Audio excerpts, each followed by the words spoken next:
This is McGann with another Coraline theory. It's actually still the same theory, so if you have watched the other two, you're good. If not, I'd go back and watch the other two before continuing now. My fourth theory is that the beldam replaced Coraline's mother very early on, or possessed her, or something of that nature. And if you watch the movie at the beginning, I mean, the beldam could have gotten Mrs. Jones while Coraline played outside and discovered the well. Because right after she drops the pebble in the well, it starts raining, and she goes home, and Mom's kind of already getting in a bad attitude, and there's already the doll on the porch, and it's really weird. So if the well is in fact a portal to the other world, and I think that that's a very good point that the theorizer discovered, then dropping that pebble into the well could have fully alerted the beldam that she was there and moved the whole, the whole train of events into motion. Because in film, rain is a very specific, purifying kind of thing. So if it starts raining, it's not for no reason, and especially in something that's a hand-animated film where rain is not easy to create. I went to grad school for animation. You don't put it in there with an animation unless you absolutely need it because it takes time, it takes effort, it's difficult to do. So to have this sort of cleansing moment with the rain, it kind of signifies that it's washing away her old life and something new is starting. Then later in the movie, we find out that Mrs. Jones hides the key from Coraline, but why would she do that? She says it's because she found rodent poop, but if she really found rodent poop, why would she think that the door, which behind it is nothing but a brick wall, was hiding any kind of mice or rats? It seems to me like Mom had used the key herself either right before or earlier in the movie, and what she saw down there scared the crap out of her. If you think about what I just said a minute ago, that maybe the beldam took over the mother right at the beginning of the movie while Coraline's outside, Coraline went to the other world, and the first trip she loved it and wanted to go back. And it was after the first trip that Coraline really felt uncomfortable in the other world because the other mother started, doing the button eye plan.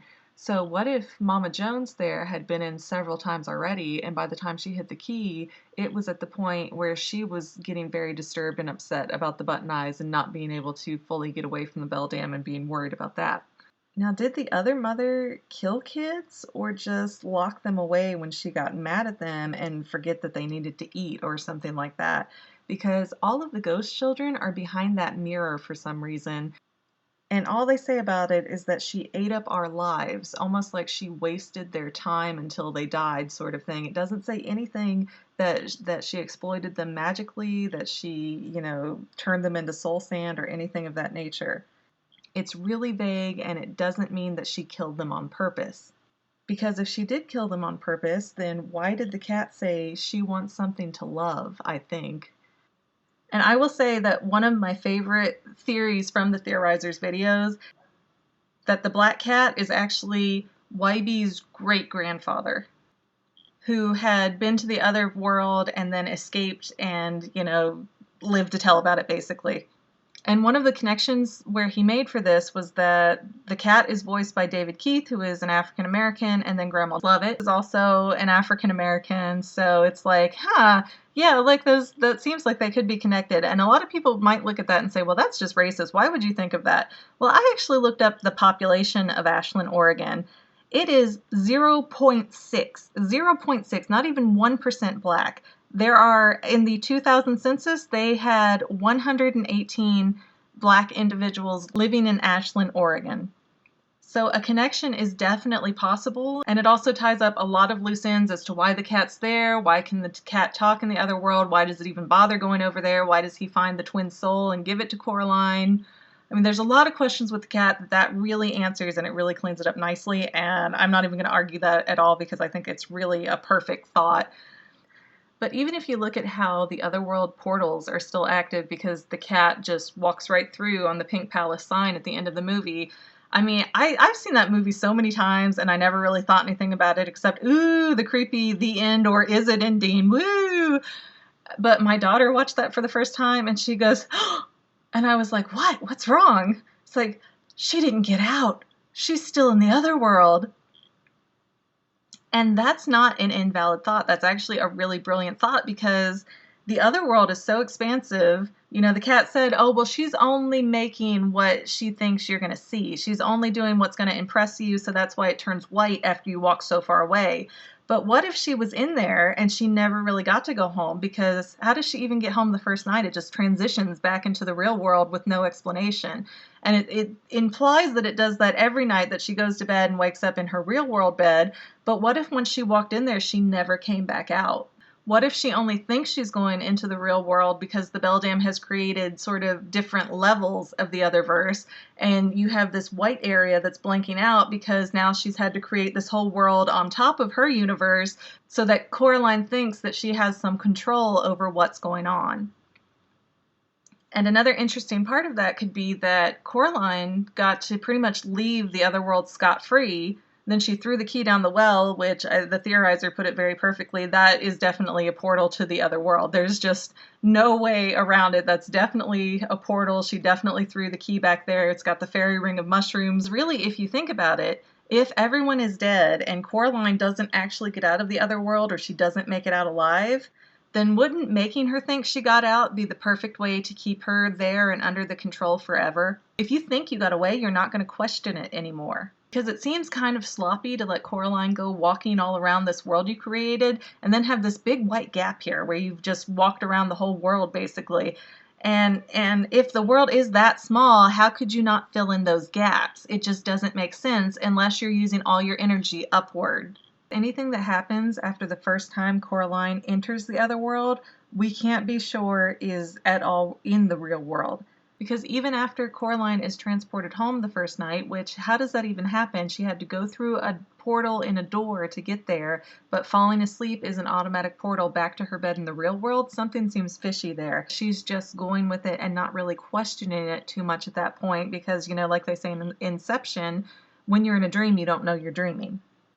And when the other Wybee appears, the Beldam says that she fixed him, like she improved him, but based on what? She shouldn't know much about Wybee at all. And why is it that the other Wybee can talk to the cat if he's completely fake? Like, why would they have any need to communicate with each other, especially if the Beldam hates him? That makes no sense to me whatsoever. And similar to the other Wybee, why do we see Mr. Bobinsky and Miss Spink and Forcible in the other world with button eyes if we know them to actually be existing in the quote real world? How does the Beldam know anything about them? Because we never see the Coraline doll get anywhere near them. And if Mrs. Lovat had kept her version of the doll wrapped up for decades, then they also would not know what these people look like. I have the idea that perhaps the Beldam can make carbon copies of past visitors to the other world, and that she can only create actual characters that have already visited the other world.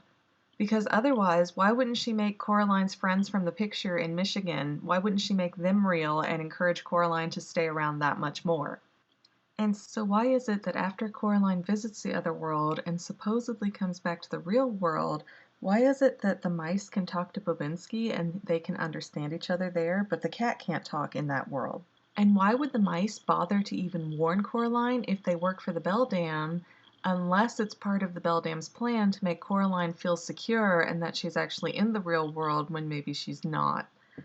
So actually, I haven't made this like a formal theory that I've numbered out or anything, but it's kind of the recurring sub-theory of all of my videos, is the possibility that Coraline never gets to go back to the real world, and once she enters the other world, she only thinks she's getting back in the real world, and everything we see is leading her to trick her to believe that she's in the real world when she is not.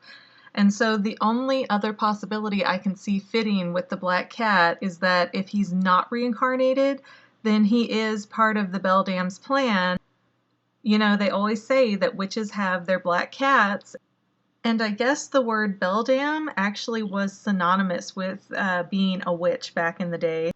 So it's possible.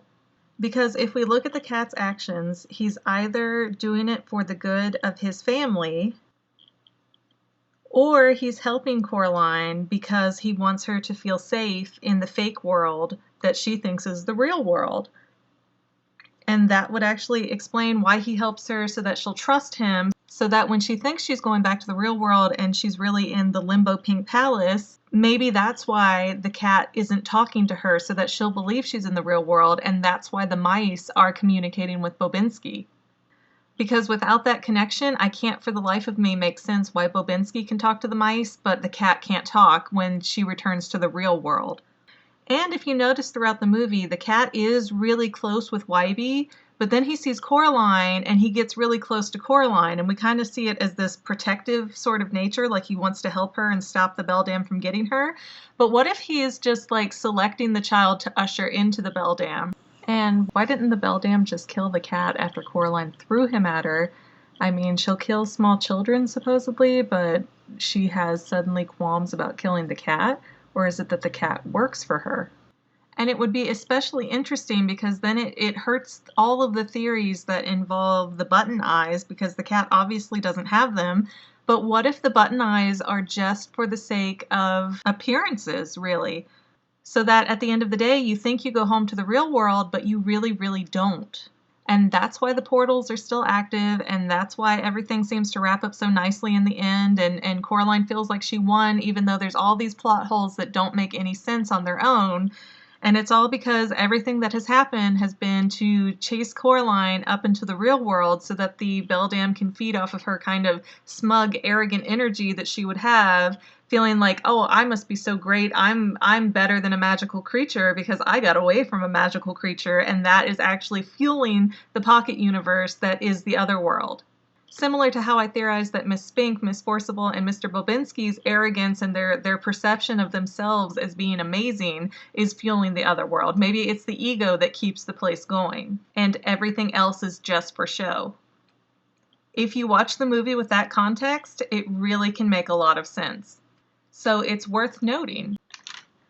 So those are my current theories on Coraline. I know they don't all mesh up together very well, and some of them contradict each other, but that's part of having a theory, is that you can have multiple theories and everything be right and everything be wrong at the same time. So I'd love to hear your thoughts in the comments. I hope you enjoyed today's video, and thank you so much to the theorizer for bringing this up, because I always just took the movie at kind of face value and scooped away all the plot holes as, well, that was difficult to animate or this or that.